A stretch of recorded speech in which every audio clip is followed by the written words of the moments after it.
सखर में 3 भातियुनि जे क़त्ल केस में इंसाफ न थियण खिलाफ उमेर अबाब चांडियो लालटेन खणी सखर प्रेस क्लब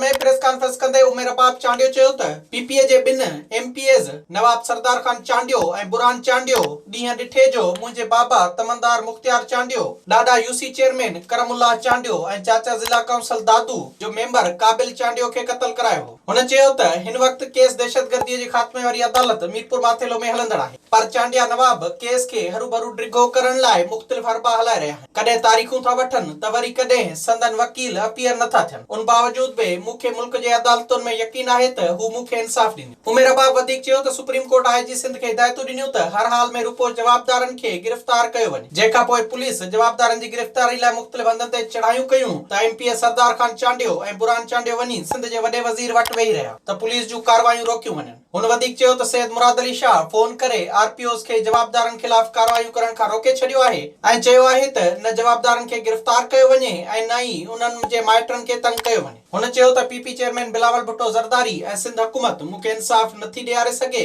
पर इंसाफ में रुकावट बणियल आहे। पाकिस्तान पीपल्स पार्टी की क़यादत अपने 2 एमपीएस की सरपरस्ती कर रही है, तो हो सकता है उन्हें इस रोशनी में मैं नजर आऊं कि सिंध की एक बेटी जो है दरबदर है, सिंध की एक यतीम बेटी है जो अपने इंसाफ के लिए दुआएं दे रही है, बार-बार कह रही है कि मुझे इंसाफ दे। विजिट कयो अवामी आवाज़ मीडिया ग्रुप की वेबसाइट awamiawaz.pk।